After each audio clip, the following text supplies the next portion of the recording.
सोचो अगर आपकी डिज़ाइन परफेक्टली अलाइंड हो और बार बार एडजस्ट करना हेडेक आपका ख़त्म हो जाए। हाँ, ये पॉसिबल है।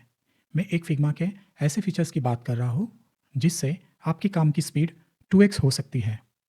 हाँ, मैं फिग्मा के ऑटो लेआउट की बात कर रहा हूँ।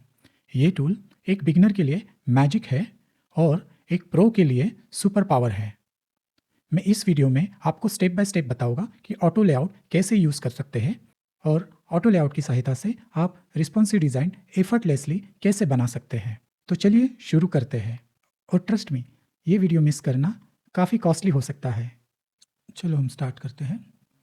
अभी आपको ऑटो लेआउट समझाना के लिए मुझे आपको एक एग्जांपल पहले दिखाना पड़ेगा एक वेबसाइट का।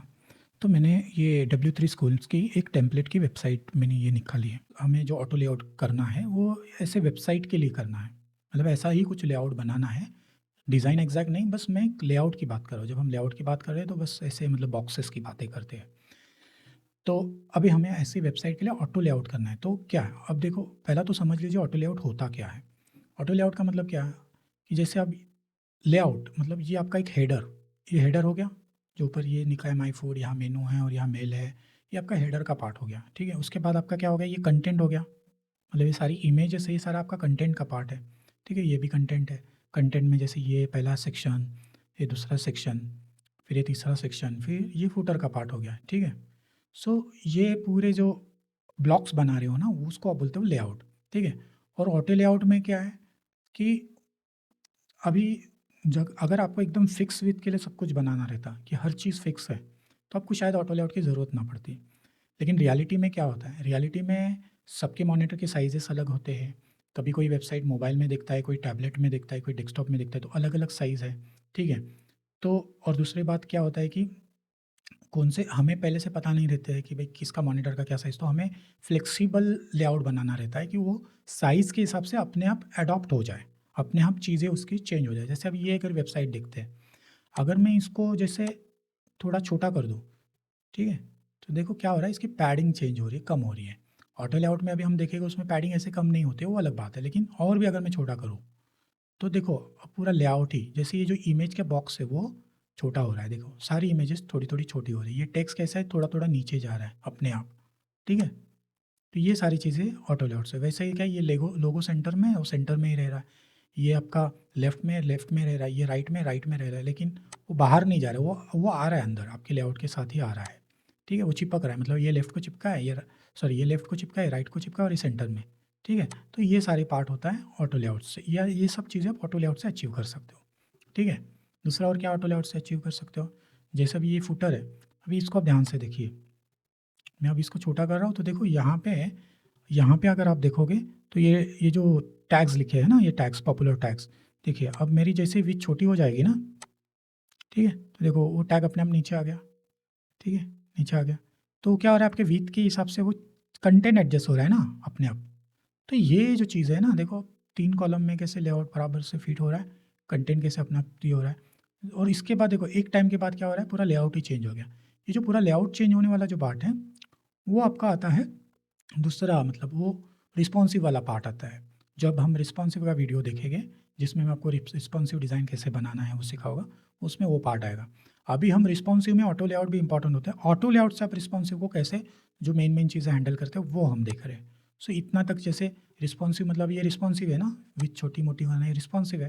ठीक है, लेकिन अपने आप ये लोगो इधर स्टिक हो रहा है, ये इधर स्टिक हो रहा है, ये सेंटर में आ रहा है, ये छोटे बड़ी हो रहे हैं। तो ये सब चीज़ें आप ऑटो लेआउट से अचीव करते हैं। चलो अब चलते हैं फिग्मा पे। फिग्मा पे आ गए, अभी हम फिग्मा पे आ गए हैं। समझो ये हमारा वो पेज है। ठीक है, अब हम इसके अंदर लेआउट करना चाहते हैं। ठीक है, इसके अंदर लेआउट करने के लिए सबसे पहले हम कैसे करेंगे, तो वहाँ पे हमने देखा तो एक पहला हेडर था, फिर उसके अंदर कुछ सेक्शंस थे और फिर एक फुटर था। मतलब हेडर था, फिर कंटेंट था, फिर फुटर था। तो वैसे हम यहाँ पे एक लेआउट समझो बनाते हैं। ठीक है, तो सबसे पहले हम एक हेडर के लिए एक फ्रेम और ले लेते हैं अंदर। ठीक है, और उसके अंदर हमने ये अभी देखो मैंने जो ये होम लिया है, ये होम को मैंने ऑटो लेआउट किया यहाँ से। ठीक है, ये जो है ना ये ऑटो लेआउट का आइकॉन है, इस पर आप क्लिक करोगे तो ऑटो लेआउट हो जाता है। अभी आपको फिर से मैं इसको हटा देता हूँ ताकि आपको फिर से मैं बता सकूँ। अभी हमारा कुछ भी ऑटो लेआउट नहीं है। अब मैंने क्या किया, एक फ्रेम लिया, उसके अंदर एक बॉडी ले, फिर ये आपका हो गया समझो एक हेडर है, ये हेडर की फ्रेम ले ली। ठीक है, इसको नाम दे दिया हेडर। ठीक है। हेडर आपको चाहिए इधर से लेके पूरा एंड से लेके एंड तक चाहिए, और इसकी हाइट आपको चाहिए समझो इतनी ही चाहिए। अभी मैं एकदम बेसिक जी बिना ऑटो लेआउट के हम कैसे करते हैं वो कर रहा हूँ। ठीक है, अभी समझने के लिए हम हेडर को एक थोड़ा सा कुछ तो कलर देते ताकि हमें दिखे आराम से। ठीक है, सो ये मेरा हेडर है। ठीक है, तो ये मेरा हेडर हो गया। ठीक है, उसके बाद मेरा हेडर के नीचे क्या आएगा, हेडर के नीचे कंटेंट आएगा, तो मैं उसको भी एक फ्रेम ले लेता हूँ। ठीक है, ये फ्रेम ले ले, इसका नाम क्या देता हूँ, कंटेंट। ठीक है, ठीक है। अब देखो बाय डिफ़ॉल्ट फ्रेम का क्या हाइट और विथ, यहाँ अगर आप देखोगे डायमेंशन में लेआउट में तो ये विथ है, तो विथ आपको मैन्युअली डालनी पड़ेगी। ठीक है, क्योंकि आपका ये ऑटो लेआउट नहीं है, आपको बताना पड़ेगा कितनी विथ चाहिए, तो आपको ये विथ आपको मैन्युअली ड्रैग करना पड़ेगा। ठीक है, अब मैं ये कंटेंट को भी मैं एक काम करता एक बॉर्डर दे देता हूँ ताकि आपको समझ में आए। ब्लैक बॉर्डर दे देता हूँ। ठीक है, 2 पिक्सल कर देता हूँ ताकि दिखे। तो ये आपका कंटेंट है। अब मैंने इसको समझो ये विथ जो है वो मैंने मैन्युअली, वैसे मेरे को हाइट भी देनी पड़ेगी लेकिन वो बाद में करते हैं, पहले हम फुटर कर लेते हैं। ठीक है, ये मैंने फुटर ले लिया, इसको नाम दे दे फुटर। ठीक है, फुटर को मैं टेम्परेरी समझो एक ब्लैक कलर दे देता हूँ। ठीक है, ये मेरा फुटर है। अब देखोगे तो मुझे हर चीज़ उस लेआउट के हिसाब से करना है, तो ये मैन्युअली करना पड़ेगा मुझको, इसको इधर एडजस्ट करना पड़ेगा, इसको इधर एडजस्ट करना पड़ेगा, फिर इसको इधर नीचे एडजस्ट करना पड़ेगा। ठीक है, ऐसे मैन्युअली सब एडजस्ट करना पड़ेगा। ये मेरा फुटर हो गया, फिर ये कंटेंट मेरा इधर तक चिपकना चाहिए। तब क्या हो रहा है, मैं ये फ्रेम को किधर की फ्रेम, हेडर कंटेंट, हाँ ये, इसको मेरे को ऐसे इधर तक ड्रैग करना पड़ेगा, ऐसे करना पड़ेगा। चलो मैं कंटेंट को थोड़ा सा अलग कलर भी दे देता हूँ ताकि समझ में आए। ठीक है, ये ऐसे ही कलर दे दिया मैंने कंटेंट को। ठीक है, अब ये मेरा क्या हो गया, सेम मैं एक काम करता हूँ ऑर्गेनाइज कर देता हूँ, हेडर को ऊपर लेता हूँ, फुटर को नीचे लेता हूँ, कंटेंट मेरी अभी हायरार्की सेम है बॉडी के अंदर। ये आपका लेआउट हो गया। बट अभी जैसे मैं इसको नीचे नीचे खींचता हूँ तो कुछ नहीं, ये मेरा बॉडी तो बढ़ रहा है, मतलब आपकी विंडो बढ़ रही है लेकिन फुटर नीचे नहीं आ रहा है, कंटेंट बढ़ नहीं रहा है। क्यों नहीं हो रहा है, क्योंकि वो सिर्फ आप कर सकते हो ऑटो लेआउट से। अब हम इसको ऑटो लेआउट करते हैं, देखो कैसे होगा अभी। तो सबसे पहले मैं क्या करूँगा, जो मेरा पैरेंट है पहले तो मैं उसको ऑटो लेआउट करने के लिए क्या करना है, उस फ्रेम को सिलेक्ट करना है, लेआउट में जाना है, और लेआउट में आपको राइट में ये दिख रहा है ऑप्शन, इस पर क्लिक करना है। ठीक है, ये हो गया आपका ऑटो लेआउट। अब इसको हो गया, सेम आपको बॉडी को भी करना है। ये एक ऑप्शन है, दूसरा आप वो फ्रेम पे राइट क्लिक कर दीजिए। ठीक है, राइट क्लिक करोगे तो आपको देखो यहाँ पे एक ऑप्शन मिलेगा ऑटो लेआउट का, यहाँ पे भी कर सकते हो। और तीसरा ऑप्शन जो शॉर्टकट है, ठीक है, जैसे अब मुझे इसको भी ऑटो लेआउट करना है, हेडर को शॉर्टकट है शिफ्ट ए दबाना है, ऑटो लेआउट हो जाएगा। ठीक है, कंटेंट को भी ऑटो लेआउट करना है, शिफ्ट ए दबा हुआ, ये भी ऑटो लेआउट हो गया। फुटर को भी ऑटो लेआउट करना है, शिफ्ट ए दबा हुआ, ऑटो लेआउट हो गया। ठीक है, अब क्या हो गया, मेरा सारा कंटेंट, अब मैं इसको खींचूंगा तभी भी कुछ नहीं हो रहा है। क्यों नहीं हो रहा है, ऑटो लेआउट तो मैंने कर दिया लेकिन मैंने इसकी प्रॉपर्टी सबकी सेट नहीं की अभी तक कुछ भी। तो प्रॉपर्टी क्या होता है, चलो हम प्रॉपर्टी देखते हैं ऑटो लेआउट की। अभी ये सारी चीज़ें हमारे ऑटो लेआउट हो गए। अब ये आप देखिए, ये जो इतना पार्ट है ना, ये सारी जो प्रॉपर्टीज़ है ये ऑटो लेआउट से रिलेटेड प्रॉपर्टीज़ है। रीसाइजिंग की ये जो ऑप्शन है ना, ये यहाँ पे क्या है, विथ है, और यहाँ पे क्या है, हाइट है। किसकी हाइट और किसकी विथ, आपके जो भी लेयर्स है, जो भी आपकी फ्रेम है उसकी हाइट और उसकी विथ। ठीक है, अब मुझे क्या करना है, होम की तो हाइट विथ में फिक्स ही रखूँगा। क्यों, क्योंकि वो मेरा पैरेंट है। ठीक है, वो तो वही मेरा ब्राउज़र है ना, ब्राउज़र हाइट विथ में थोड़ी ना पहले डालता, वो तो जो होगी वो ले लेगा। तो अब मुझे तो इसमें फिक्स एक कुछ तो रखना पड़ेगा ना कि मेरी विथ की हाइट कितनी होनी चाहिए। समझो मेरा 1400 का मॉनिटर है, विथ समझो 1440 का है, मैं वो विथ रखता हूँ फिक्स कि भाई मेरी उतनी होनी चाहिए। अब देखो मेरी पैरेंट, सॉरी मैंने बॉडी की कर दी ना, हाँ बराबर। ठीक है, लेकिन मेरा जो बॉडी है वो भी वो विथ ले लिया। देखो जैसे मैंने इसको करता, क्यों बॉडी ने ये लिया है, क्योंकि देखो अभी इसमें देखोगे तो मैंने इसका जो प्रॉपर्टी है ये विथ है वो फिल सिलेक्टेड है। फिल का मतलब क्या, कि ये जो है फ्रेम, इसका जो पैरेंट है उसकी पैरेंट की जितनी भी विथ अवेलेबल है उतनी विथ ले लेना, उसको बोलते हैं फिल। ठीक है, हाँ अगर वो पैरेंट को कुछ पैडिंग है तो पैडिंग को छोड़ के फिर जितनी विथ अवेलेबल है उतनी विथ उसका चाइल्ड ले लेगा, वो होता है फिल। ठीक है, सेम जो फील आपको विथ में है वही सेम फील आपको हाइट में भी होगा। ठीक है, यहाँ पे भी फील होगा। ठीक है, वो मैं आपको हाइट में भी दिखाता। अभी मैंने इसको तो दे दिया, अब मैं क्या करूँ, देखो अब ये जो मैंने हेडर सेलेक्ट किया, देखो ये बाहर गया। क्यों, क्योंकि इसकी फिक्स विथ है। अगर आप देखोगे ये फिक्स विथ बोल देते, चलो फिक्स विथ है मतलब क्या है, 1600 से ऊपर है, और मेरा पेरेंट क्या है 1440, और मेरा चाइल्ड क्या है, इसलिए वो बाहर जा रहा है। ठीक है, वो दिख नहीं रहा है क्योंकि वो पेरेंट के अंदर है, बट ओवरफ्लो हो रहा है, मतलब वेबसाइट में क्या होगा, नीचे से स्क्रॉल आ जाएगा क्योंकि ये विथ ज़्यादा है, पेरेंट से ज़्यादा विथ है। ठीक है, बट आपको ऐसा होना नहीं चाहिए। आपको क्या चाहिए कि इसका जो भी पेरेंट की विथ अवेलेबल है वो ये जो चाइल्ड है ये भी वही विथ ले ले। तो क्या करना है, अगेन इसको भी सिलेक्ट कर दीजिए, इसको भी फिल बोल दीजिए, फिल विथ। ठीक है, अब देखो वो जितनी विथ है उतनी ले लिए। सेम हम इसको भी करेंगे फिल विथ। ठीक है, सेम मैं फुटर को भी कर देता हूँ फिल विथ। अब क्या हो गया कि अगर मेरा पैरेंट कल बढ़ गया तो भी वो बढ़ेगा, छोटा हो गया तो वो छोटा हो जाएगा। मतलब जो भी मेरा पेरेंट की विथ है वो उसके चाइल्ड की विथ हो गई, ठीक है, उसको बोलते हैं फिल विथ, ठीक है। अब आपने देखा मैं इसकी हाइट बढ़ाता हूँ, कुछ हो रहा है क्या? नहीं हो रहा है। बट मुझे क्या चाहिए? मुझे चाहिए कि जैसे हाइट बढ़े ना, तो इसकी हाइट तो फिक्स रहे, लेकिन ये जो कंटेंट है ना, ये कंटेंट बढ़ना चाहिए। जितनी हाइट अवेलेबल उसको जगह मिली वो उतनी लेना चाहिए। तो अभी कंटेंट की हाइट देखोगे तो फिक्स है, इसलिए क्या हो रहा है कि मैं जैसे नीचे जा रहा हूँ कंटेंट फिक्स है, ये भी फिक्स है, ये भी फिक्स है, तो नीचे एम्प्टी स्पेस बना रहा है, ठीक है। अब मैं क्या करता हूँ, इसमें से जो कंटेंट, ये जो मेरी फ्रेम है, ये भी ऑटो लेआउट है, इसको सिलेक्ट करता हूँ, मैं इसको बोलता हूँ हाइट फिल कर दे, ठीक है। फिल दिया कि नहीं? हाँ, हाइट फिल कर दिया, ठीक है। अब मैंने क्या कर दिया, अब मैं इसको जैसे मैं करूँगा, क्यों नहीं हो रहा है? हाँ, वजह एक है, देखो अब क्या है, मेरे पेरेंट है, ठीक है, फिर ये पेरेंट है, ठीक है, फिर ये चाइल्ड है, मतलब लेवल 3 है ना, मेरा कंटेंट के ऊपर और एक पेरेंट है। अब उसके पेरेंट की मैं सबसे जो टॉप पेरेंट है, मतलब ग्रैंड पेरेंट आप बोल सकते हो उसको, उसकी हाइट में बढ़ा रहा हूँ ना, तो उसकी तो बढ़ रही है, लेकिन ये उसकी हाइट क्यों नहीं ले रहे? क्योंकि उसका जो चाइल्ड है, ठीक है, उसकी हाइट नहीं बढ़ रही है ना, क्योंकि उसकी हाइट भी तो फिक्स है, उसको भी पहला फिल करना पड़ेगा। तो उसको भी, मतलब ये जो बॉडी है, बॉडी को भी हमें फिल हाइट करना पड़ेगा। जैसे ही बॉडी को फिल हाइट किया, वैसे मेरा उसका जो अंदर का चाइल्ड है उसने पूरी हाइट ले ली, क्योंकि बॉडी की भी हाइट बढ़ गई। बॉडी ने क्या किया, इसकी हाइट ले ली, और इसने क्या के लिए इसकी हाइट ले ली, और इसकी हाइट और इसकी हाइट जो है उतनी सी जगह छोड़ के जो बची हुई हाइट है उसने ले ली, ठीक है। मतलब फील क्या होता है, जो भी अवेलेबल स्पेस है उतनी ले लेगा वो, ठीक है। सो अभी विथ का मैंने ऐसे बताया, हाइट का मैंने ऐसे बताया। आई होप आपको ये समझ में आ रहेगा फील प्रॉपर्टी, ठीक है। अब आगे बढ़ते हैं, ठीक है। अब पैडिंग का देखते हैं हम लोग, पैडिंग क्या है। अब जैसे ये मेरी बॉडी है, ठीक है, अब मुझे क्या चाहिए कि ये मेरा हेडर है, ये मेरा फूटर है, ठीक है। शायद हेडर और फूटर को मेरा कोई कलर नहीं होगा, लेट्स से मेरा ये वाइट ही रहेगा, ये भी वाइट रहेगा, ये रहेगा। तो जो भी मेरा अभी यहाँ पे लोगो आएगा, यहाँ पे भी लोगो आएगा, लेकिन मेरा क्या है, वो चिपकना नहीं चाहिए लेफ्ट में, थोड़ा सा स्पेसिंग होना चाहिए। वो स्पेसिंग को हम बोलते हैं पैडिंग। वो कैसे डालोगे? अब मैं क्या करूँगा, बॉडी को सिलेक्ट करता हूँ, क्योंकि मुझे बॉडी में स्पेसिंग चाहिए। कहाँ पे चाहिए? लेफ्ट और राइट में।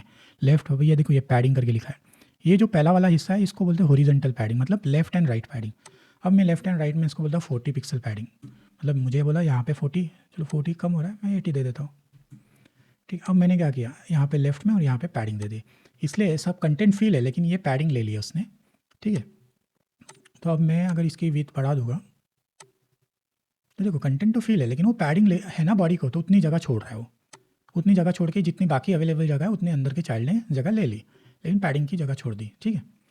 तो अब ये पैडिंग हो गई आपकी लेफ्ट राइट। सिमिलरली आप टॉप बॉटम में भी दे सकते हो पैडिंग, वैसे ही। अब यहाँ पे टॉप बॉटम में हमें देखे सेंस नहीं बनता, क्योंकि हमारा हेडर तो चिपक का रहता है। देखो अभी जैसे मैं टॉप बॉटम, तो हेडिंग में और फुटिंग में, तो फुटर में और हेडर में थोड़ा सा स्पेस आ जाएगा ना, ठीक है। मुझे वो स्पेस चाहिए नहीं, तो मैं टॉप और बॉटम पैडिंग ज़ीरो रख दूंगा, किसकी? बॉडी की, ठीक है, ज़ीरो रख दी, वो पैडिंग चली गई। तो ये होता है पैडिंग। आई होप आपको समझ गया रहेगा पैडिंग का क्या मतलब है, ठीक है। अब हमें क्या कवर करना है? अभी हमें देखना है डायरेक्शन, देखना है हमें, अलाइनमेंट देखनी है हमें, गैप देखना है। बाकी हमने ऑलमोस्ट चीज़ें कवर कर दी। और इसके अंदर आपको हग देखना है, मिन मिन विथ देखनी है, और मैक्स विथ देखनी है। सिमिलरली यहाँ पे भी आपको हग देखना है, मिन हाइट देखना है, और मैक्स हाइट देखना है। ये हमारा भी बाकी है देखने का, ठीक है। अब मैं क्या करता हूँ, इसके अंदर ना एक लोगो बनाना है मुझे, ठीक है। एक लोगो के लिए मैं क्या कर रहा हूँ, एक टाइप करता हूँ इसके अंदर लोगो करके, ठीक है। अब क्या हो गया, ये मेरी इसकी हाइट कम हो गई। क्यों कम हो गई? क्योंकि इसने बाय डिफ़ॉल्ट क्या कर ले लिया डायरेक्टली। लेकिन मुझे कुछ नहीं देना, मुझे बोलना है इसको फिक्स फिक्स ये ले लेना, हाइट ले लेना, ठीक है। तो भी चलेगा, ऐसे कोई प्रॉब्लम नहीं है। क्या है, समझो मैंने इसको दिया, और इसको मैंने पैडिंग बोल दिया, टॉप बॉटम कर दो 16 पैडिंग। सो ऑलवेज क्या होगा, वो कंटेंट रहेगा, और कंटेंट के ऊपर थोड़ी सी स्पेसिंग रहेगी। और अगर समझो अभी ये कंटेंट बढ़ गया, ठीक है, नीचे आ गया, और ठीक है, तो मेरी इसकी हाइट बढ़ रही है। देखो हेडर की हाइट बढ़ रही है। क्यों हाइट बढ़ रही है? हेडर की यूज़ दिया है। हेडर क्या बोल रहा है, जो भी मेरी चाइल्ड की हाइट होगी वो मैं हाइट ले लूँगा, ठीक है। तो चाइल्ड की जितनी हाइट है उसमें ऐड क्या कर रहा है, उसमें बस टॉप बॉटम पैडिंग ऐड करके बाकी चाइल्ड की हाइट ले रहा है, तो उसको बोलते हैं हग, ठीक है। बेसिकली वो क्या कर रहा है, चाइल्ड को हग कर रहा है, ठीक है, ठीक है। सो आई होप अभी आपको हग भी समझ, सेम जैसे ही आपका ये हाइट में वर्क कर रहा है वैसे ही विथ में भी वर्क करेगा। विथ का भी मैं आपको बाद में दिखाता हूँ, ठीक है। अब मैंने यहाँ पे लोगो ले लिया। अब मुझे एक्चुअली, हमने जो डिज़ाइन देखा था उसमें लोगो सेंटर में था, और यहाँ पे एक मेनू था। मेनू के लिए मैं क्या करता हूँ, चलो अभी आइकॉन ले ले क्या, या चलो आइकॉन ले लेता हूँ मैं। यहाँ पे मैं प्लगइन है फिदर आइकॉन्स, ठीक है। यहाँ से मैं ये मेनू करके आइकॉन है ये ले लेता हूँ, या ये ले लेता हूँ, चलो मेनू, ठीक है, इसको मैं क्लिक करके ले लिया। ठीक है, अब इसको मैं कट कर रहा हूँ, यहाँ वो इस डबल आ गया था।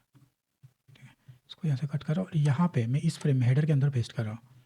ठीक है, अब इसको मेरे को यहाँ चाहिए। अब देखो मैंने सिर्फ एरो दबाया लेफ्ट राइट, वो अपने आप जा रहा है क्योंकि मेरा हेडर क्या है, ऑटो लेआउट है ना। वो भी आपको मैं अभी थोड़ा बताता हूँ। ठीक है, ठीक है। अब राइट में क्या था, उसका मेल करके लिखा हुआ था, तो मैं मेल भी डाल देता हूँ। ठीक है, उसका फॉन्ट में थोड़ा सा बोल्ड की जगह रेगुलर कर देता हूँ। ठीक है, अब क्या हो रहा है, मेरी तो विथ इतनी है अवेलेबल, लेकिन सारी चीज़ें ये लेफ़्ट में ही चिपक रहे हैं। क्यों लेफ़्ट में चिपक रहे हैं? क्योंकि अब आता है हमारा ये अलाइनमेंट का काम। ठीक है, सब कुछ देखो यहाँ पे लेफ़्ट अलाइन है, इसलिए सारे लेफ़्ट को चिपक गए। ठीक है, अगर मैंने अभी यहाँ पे इसको लेफ़्ट ही रखा लेकिन वर्टिकल अलाइन मिडल कर दिया, तो देखो ये अभी मिडल अलाइन हो गए सारे। किसको किया मैंने, हेडर को किया गया? नहीं, मैंने गलती से इसको किया, होम को किया। ठीक है, हेडर को सिलेक्ट करना है, अब मैं इसको मिडल बोलता हूँ। देखो अब ये जो आइकॉन है ये पहला टॉप से अलाइन हो गया था, अब क्या हो गया, मिडल से हो गया। तो क्या हो गया, जैसे मिडल करूँगा नहीं, जितना भी इसके अंदर कंटेंट है ना वर्टिकली मिडल हो जाएगा। अब सेम मैं क्या करूँगा, मिडल में हॉरिजॉन्टली करूँगा तो सारा कंटेंट क्या होगा, मिडल में आ जाएगा। ठीक है, वैसे ही मैं अगर राइट में करूँगा तो सारा कंटेंट राइट में मिडल में आ जाएगा। अगर बॉटम राइट करूँगा तो बॉटम राइट में आएगा, टॉप राइट करूँगा तो टॉप राइट में आएगा, टॉप लेफ्ट करूँगा तो टॉप लेफ्ट में आएगा, बॉटम लेफ्ट करूँगा तो बॉटम लेफ्ट आएगा। लेकिन हमें चाहिए मिडल में। लेकिन हमने जो वेबसाइट देखी थी उसमें क्या था, लोगो तो मिडल में था लेकिन ये लेफ्ट में था, ये राइट में था। अब ये कैसे अचीव करेंगे, इसको बोलते हैं हमें ऑटो लेआउट।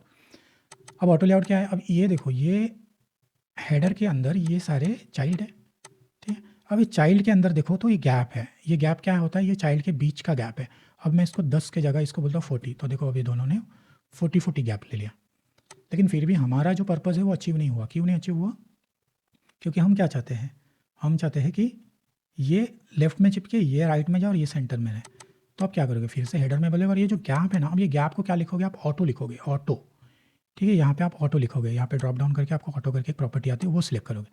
जैसे ही ऑटो सिलेक्ट किया, देखो वो लेफ्ट में गया, क्या किया उसने, उसने बोला ऑटो मतलब क्या है कि स्पेस बिटवीन करके प्रॉपर्टी हो, स्पेस बिटवीन हो जाए, मतलब इसके अंदर वो लेफ्ट में जाए राइट में जाए, बीच में जितनी भी अवेलेबल स्पेस है वो बीच में स्पेस करके रह जाए। ठीक है, बाकी जो भी कंटेंट हो ये पूरे स्प्रेड हो जाए और बीच में उनके स्पेस जो अवेलेबल स्पेस है वो स्पेस बीच में आ जाए। तो देखो ये स्प्रेड हो गया है पूरी तरह से, ये राइट में चला गया, राइट वाला क्योंकि सबसे लास्ट वाला लेयर था वो राइट में गया, सबसे पहले वाला लेफ्ट में गया, जो बीच में था वो बीच में रहा, और जो उनकी जगह के अंदर दोनों सबके बीच की जो स्पेस है वो इक्वली डिस्ट्रीब्यूट हो गई। सो इसको आपने ऑटो से स्पेस बिटवीन बोलते हैं। ठीक है, जब ऑटो करते हो तो क्या होता है, बेसिकली स्पेस बिटवीन हो जाता है। ठीक है, अब ये ऑटो में क्या हुआ, ये ऑटो किया लेकिन हमने क्या हुआ, सेंटर है इसलिए सेंटर, अगर टॉप करेंगे तो इस टॉप पे चिपकेगा और अलाइन टॉप होगा लेकिन स्पेस बिटवीन रहेगा, बट हमें सेंटर रखनी है।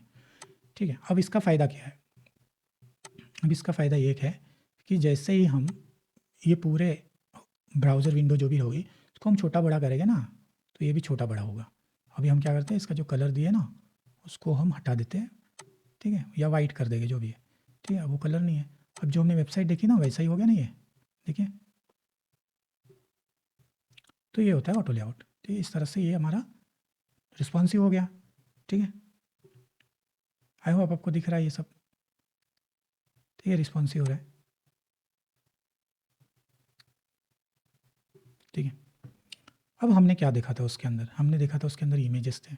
अब हम क्या करते हैं, बॉडी में जाते हैं, नहीं कंटेंट में जाते हैं, कंटेंट के अंदर इमेजेस के लिए बॉक्सेस ले लेते हैं। ठीक है, ये एक बॉक्स ले लिया मैंने, इसको मैंने कुछ तो फिल कलर कर दिया, एक टेम्परेरी में कुछ तो इमेज भी ले लेता हूँ, चलो ताकि उधर इमेजेस थी। हाँ ठीक है, समझो ये इमेज ले लेता है। ठीक है, और एक मैं दूसरी और एक की लिए उसको इमेज, उसकी भी इमेज थोड़ा चेंज कर देता हूँ, उसको कोई भी और एक इमेज ले लेता हूँ। ठीक है, और एक इमेज ले रहा हूँ, उसकी चेंज करता हूँ इमेज।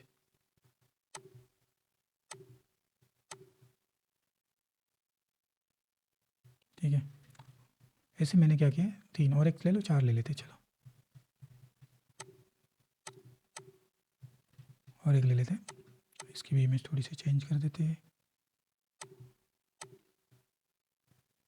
ठीक है, अब ये मेरी 4 इमेज, अब चारों इमेज क्या है, अब उसमें क्या हो रहा था कि जो अवेलेबल जगह है वो उतनी ले रहा था। अभी देखो क्या है, मैं बढ़ा रहा हूँ लेकिन इमेजेस रिस्पॉन्सिव हो रही है क्या, नहीं।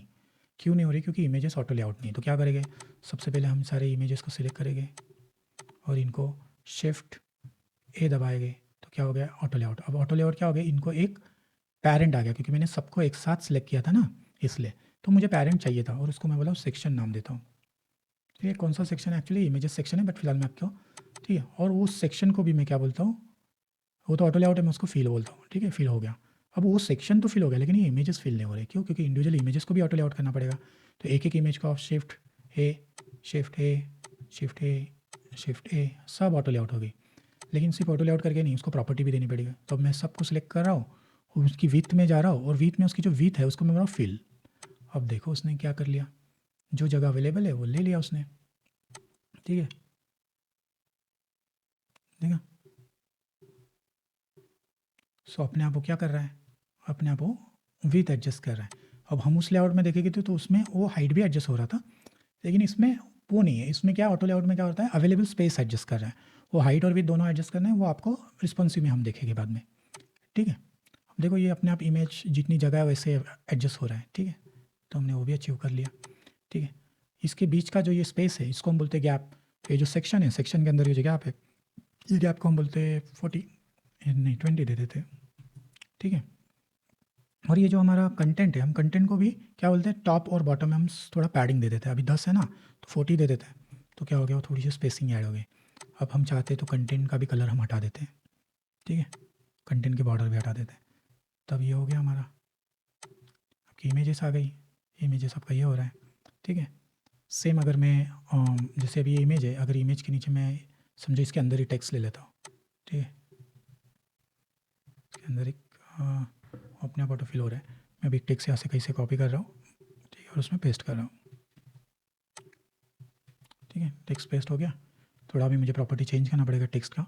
ठीक है, तो पहला सबसे पहला क्या कर रहा हूँ मैं, ये जो मेरा ये इमेजेस है, सारे इमेजेस का जो हाइट है, वो हाइट देखो अभी हग है। ठीक है, हग की जगह मैं क्या बोलता हूँ, उनको भी फील बोल देता हूँ। ठीक है, फील या तो मैं उसको फिक्स्ड हाइट दे देता हूँ, फ़िलहाल के लिए फिक्स्ड हाइट दे देता हूँ 200। ठीक है, 300 दे देता हूँ। ठीक है, तो ये मेरी फिक्स्ड हाइट होगी सारी इमेजेस की। अब इस इमेज के अंदर मैंने ये टेक्स्ट डाला है, अभी टेक्स्ट ये पूरा बाहर जा रहा है। ठीक है, इसकी फ़ॉन्ट साइज़ में थोड़ी सी छोटी कर देता हूँ 24। अब टेक्स्ट को भी मुझे ऑटो लेआउट जैसे एडजस्ट होना है। तो देखो टेक्स्ट पे मैं क्या किया, टेक्स्ट को सिलेक्ट किया है। ठीक है, और यहाँ पे जो विथ है ना टेक्स्ट बॉक्स की, उसको भी मैंने फिल बोल दिया। जैसे मैंने फिल बोल दिया, वो भी टेक्स्ट देखो अंदर फिल हो गया। अब उसको चाहिए, अब कलर ब्लैक देके देखते हैं। ठीक है, देखा, टेक्स्ट अभी अंदर अलाइन हो गया। अभी क्या होगा, जब भी मेरा ये भी छोटा बड़ा होगा तो टेक्स्ट भी उसके हिसाब से ही एडजस्ट होगा।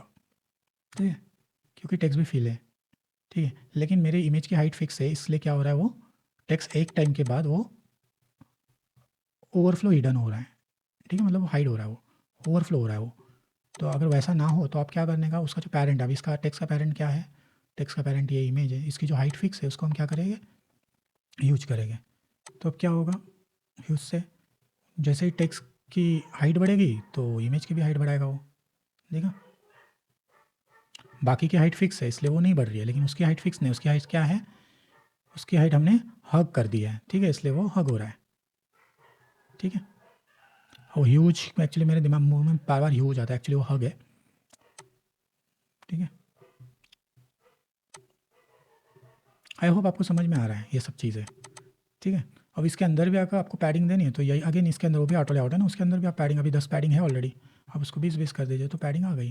ठीक है, तो आप उस तरह से चीज़ें एडजस्ट कर सकते हो। ये टेक्स्ट के लिए भी कर रहे हो, इमेजेस के लिए, कोई भी फ्रेम के लिए कर रहे हो, सबके लिए आप ऑटो लेआउट कर सकते हो। तो हमने क्या क्या देखा अभी, हमने देखा आप विथ का यूज वैल्यू कैसे सेट होता है, फिक्स विथ क्या होती है। ठीक है, अब हम क्या देखते हैं, मिन विथ और मैक्स विथ, फिर बाद में देखते हैं मिन हाइट और मैक्स हाइट भी। ठीक है, तो सबसे पहले मैं इसको क्या करता हूँ, अलाइन टॉप कर देता हूँ, इसका टेक्स्ट फिलहाल के लिए हटा देता हूँ, और इसकी जो हाइट है, ये हाइट हम लोग फिक्स कर देते हैं 300। अब देखो क्या हो, अब जैसे ही ये एकदम छोटा भी हो रहा है, बराबर है, इमेज देखो, मैं एकदम छोटा कर रहा हूँ, बड़ा कर रहा हूँ, बड़ा हो रहा है, छोटा कर रहा हूँ, इमेज छोटा हो रहा है। ठीक है, अब मैं क्या बोल रहा हूँ, अब मैं बोलता हूँ इसको, ये जो सेक्शन है ना, ये सेक्शन को मैं बोलता हूँ अलाइन मिडल कर देता हूँ। ठीक है, मिडल क्यों, अभी आपको समझ में आएगा मिडल क्यों किया मैंने अलाइन। ठीक है, और मैं बोलता हूँ ये जितनी भी फ्रेम है ना, पहले हम मैक्स हाइट देखते थे। ठीक है, इनको हम बोलते हैं मैक्स। अभी पहला देखते हैं ये मैक्स, ये हाइट क्या है, एक फ्रेम की हाइट कितनी हो गई है, 694। ठीक है, हम थोड़ा इसको छोटा कर देते हैं, इतना इतना। ठीक है, इसकी क्या हाइट हो गई 355। तो हम क्या बोलते हैं कि जब भी मेरे ये इमेज की हाइट एक 3 या 400 के ऊपर जाएगी तो वो नहीं जानी चाहिए, मतलब 400 में जाके वो स्टिक होनी चाहिए, उससे ऊपर नहीं आए। तो मैंने क्या कर दिया, उसको मैक्स विथ दे दिए 400। ठीक है, कौन से इमेज को, पहले वाले इमेज को। अब देखो क्या होगा, अब मैं ये विथ बढ़ा रहा हूँ तो बाकी सब बढ़ रहे हैं, लेकिन वो पहले वाली नहीं बढ़ रही क्योंकि वो 400 के ऊपर जा नहीं सकती है, 400 के नीचे जा सकती है, ऊपर नहीं जा सकते। ठीक है, ये हो गया आपका। सो ये आप अचीव कर रहे हो ऑटो लेआउट से। ठीक है, 400 की जगह मैं 500 कर देता हूँ। अब मैं क्या करता हूँ, सॉरी मैंने इसका डायरेक्टली ये कर दिया, इसको ड्रैपर में जाना है, मैक्स विथ को 500 करना है।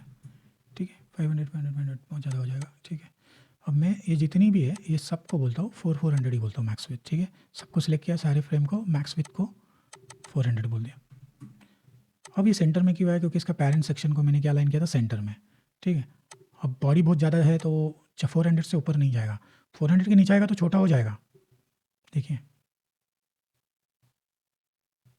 400 के नीचे छोटा हो रहा है, बहुत जितना चाहे उतना छोटा हो रहा है, लेकिन 400 के ऊपर जाएगा तो वहाँ रुक जाएगा, उसको बोलते हैं मैक्स विथ। वही सेम आप मिन विथ भी कर सकते हो। मैंने चारों फ्रेम को सिलेक्ट किया, अब मैं जा रहा हूँ मिन विथ में। अब मैं बोलता हूँ मिन विथ, मैक्स विथ तो मैंने 400 बोला, मिन विथ बोलता हूँ 200, कि 200 से छोटा नहीं होना चाहिए, ये ज़्यादा से ज़्यादा 200 होना चाहिए, उससे छोटा नहीं होना चाहिए। ठीक है, तो मैं इसको छोटा करता हूँ। देखो ये 200 आ गया, अब इसके नीचे नहीं होएगा, ये जो बाजू का लेफ्ट राइट क्या हो रहा है, वो ओवरफ्लो हो रहा है, लेकिन वो छोटा नहीं हो रहा है। ठीक है, ओवरफ्लो होएगा, छोटा नहीं होएगा। ठीक है, उससे छोटा। अब मुझे, अब मेरे को क्या करना है कि अब मेन आते हैं ये डायरेक्शन के ऊपर। ठीक है, जो डायरेक्शन दिख रहा है ना, डायरेक्शन। ठीक है, अब ये क्या है मेरा, इसके अंदर लेफ्ट डायरेक्शन में देखो पूरा ऐसा हॉरिजॉन्टल में है, हॉरिजॉन्टल लेआउट में। अब मैं उसको वर्टिकल होगा तो क्या हो गया, ये पूरा ऐसे हो गए, एक के नीचे एक आ गए। ठीक है, सो ये हो गया आपका वर्टिकल डायरेक्शन, ये हो गया आपका हॉरिजॉन्टल डायरेक्शन। ये क्या है, अब ये बोलता है रैप। अब रैप का मतलब देखो, अब मैंने इसको रैप किया है ना, अब मैंने उसमें मीन विथ तो दी है ना, अब क्या होएगा, वो मीन विथ से अगर उसकी जगह कम मिलेगी, मतलब उसके पेरेंट के पास जगह कम है उनको ऑक्यूपाई करने के लिए, तो उसके बाजू वाला जो भी कंटेंट है उसको नीचे ढकेल देगा। देखिए अभी देखा, जैसे ये 200 है, 200 है, 200 है, 600, 600 तक 3 बिठाएगा, 600 उसकी जगह मिले, अंदर 600 अवेलेबल स्पेस है इसलिए 3 बिठाया। 600 से कम हो गई तो नहीं है जगह, 600 से कम हो गई, अंदर अंदर की स्पेस बोल रहा हूँ मैं। ठीक है, कम हो गई तो झट से उसको नीचे डाल दिया। ठीक है, और मैंने कम किया और कम कर दिया और कम कर दिया। ठीक है, कम हो गया, अब इनको एकदम नीचे डाल दिया। तो इससे आप रिस्पॉन्सिव डिज़ाइन भी एडजस्ट कर सकते हो मीन विथ और मैक्स विथ से। ये भी ऑटो लेआउट का पार्ट है। अब इसके लिए हमें कुछ मोड बिट चेंज नहीं करना पड़ा, हमने डायरेक्टली क्या किया, मीन और मैट विथ से ये एडजस्ट किया। ठीक है, आप ये प्रैक्टिस करोगे तो आपको ये अच्छे से समझ में आएगा। ये थोड़ा कॉम्प्लिकेटेड चीज़ है, 3-4 बार आप प्रैक्टिस करोगे तो आपको ये पता चल जाएगा कि कैसे यूज़ होता है। ठीक है, आई होप आपको ये सारी चीज़ें समझ में आई होगी। अगेन मैं आपको थोड़ा सा रिकैप करता हूँ। ऑटो लेआउट आप यहाँ से करते हो, शिफ्ट ये दबा के करते हो। ठीक है, आप यहाँ से उसकी जो भी आपकी फ्रेम है उसकी फ्रेम को प्रॉपर्टी विथ प्रॉपर्टी या हाइट प्रॉपर्टी, यहाँ से आप विथ प्रॉपर्टी सेट करते हो। विथ प्रॉपर्टी में फिक्स विथ, उसका हक कंटेंट या फिल कंटेनर। हक कंटेंट क्या होता है, जो भी चाइल्ड में अवेलेबल स्पेस, जो भी चाइल्ड ने जगह ली है पेरेंट उतनी जगह ले लेगा। फिल का क्या होएगा, पेरेंट के पास जितनी लगा चाइल्ड उतनी जगह ले लेगा। मीन विथ मैंने आपको बता दिया है कि इससे कम विथ हो गई अगर, तो वो उससे कम में वो फ्रेम को छोटा नहीं करेगा, ओवरफ्लो कर देगा वो सीधा। ठीक है, सिमिलर मैक्स हाइट में, सॉरी मैक्स विथ में क्या है, इससे ज़्यादा अगर जगह वो स्पेस अवेलेबल होगी इधर, वो फ्रेम इस मैक्स विथ तक आके रुक जाएगा, उससे ऊपर फिर वो आगे नहीं बढ़ेगा। वो मैक्स विथ है। सेम चीज़ है हाइट के बारे में भी है, सेम ही है, बस वो हाइट में है, ये विथ में काम करी, वो हाइट में काम करी है। ठीक है, ये क्या है आपका, ये जैसे मैंने आपको बताया, ये आपका वर्टिकली अलाइन करेगा, ये आपका हॉरिजॉन्टली अलाइन करेगा, और ये आपका रैप करेगा जो भी स्पेस अवेलेबल है उसके हिसाब से। सो अगर आपको रिस्पॉन्सिव करना है चीज़ें, और मीन विथ और मीन और मैक्स विथ आपने यूज़ की है, तो आपको रैप ये यूज़ करना पड़ेगा, रैप यूज़ करना पड़ेगा ताकि वो अपने आप रिस्पॉन्सिव हो जाए। ठीक है, उसके बाद जो हमने ये देखा अलाइनमेंट, अलाइनमेंट क्या है, टॉप लेफ्ट मतलब लेफ्ट में, ये मतलब सेंटर में, ये सेंटर, अब ये पूरा सेंटर में अलाइन हो गया। बॉटम बोलेगा तो ये बॉटम में अलाइन हो जाएगा। ठीक है, अब ये राइट में, सेंटर में राइट में, क्योंकि ये फील है ना इसलिए ये राइट में नहीं हो रहा है। ठीक है, अगर ये आपको राइट में देखना है तो इसकी हमें विड्थ बढ़ानी पड़ेगी। ठीक है, देखिए अब ये विड्थ बढ़ाई, अब मैं इसको राइट में करूँगा तो, बट राइट में क्यों नहीं ये हो रहा है, क्योंकि जो मेरा सेक्शन है, सेक्शन को राइट करना पड़ेगा ना, जैसे मैं इसको राइट करूँगा राइट में हो गया, इसको लेफ्ट करूँगा लेफ्ट हो गया, ठीक है। ये ऐसे होता है लेफ्ट राइट। अब मैं इसको सेंटर में ही रखता हूँ, ठीक है। सो ये आपकी हो गई अलाइनमेंट, ठीक है। ठीक है, ये आपका हो गया गैप, मतलब ये जो गैप है दो फ्रेम के बीच का गैप। वर्टिकल भी गैप होगा, तो वर्टिकल अगर आपका जैसे ये है रैप है, ठीक है। अगर रैप है तो रैप में आपका क्या होएगा, हॉरिजॉन्टल और वर्टिकल दोनों गैप आएगा, मतलब ठीक है। अब ये जो गैप है वो ये है, जैसे मैं इसको 20 बोल दिया, ठीक है। तो ये 20 अभी उसके पास उतनी जगह है ही नहीं, थोड़ा सा बड़ा कर देता हूँ, 40 किया।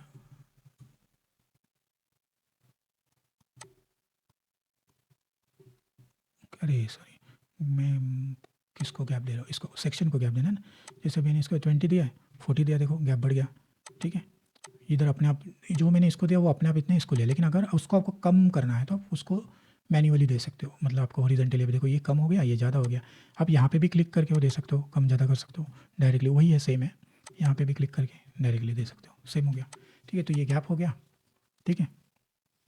सो इस तरह से आपका ऑटो लेआउट ये काम करता है, ठीक है। ये आपकी पैडिंग है।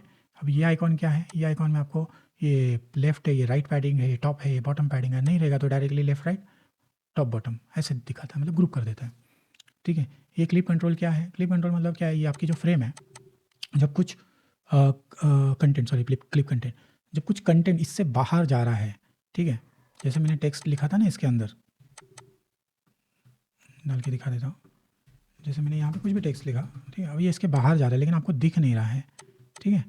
क्यों नहीं दिख रहा है, क्योंकि ये क्लिप कंटेंट किया उसने, चेक है। अगर इसको मैं अनचेक करूँगा तो देखो दिख रहा है, कंटेंट बाहर गया दिखा, इसके पीछे है लेकिन बाहर दिख रहा है। लेकिन मैं क्लिक करूँगा तो क्या करेगा, ये जो इसका पैरेंट है इसके अंदर जो भी कंटेंट है उसमें मास्क हो जाएगा, तो वो क्लिप कंटेंट है। आई होप आपको मेरा ये वीडियो अच्छा लगा रहेगा, और मैंने कोशिश की आपको ये अच्छे से समझाने की। आप इस पर प्रैक्टिस करोगे तो आपको ये और अच्छे से समझ में आएगा। आज के लिए इतना ही। Thank you for watching this video.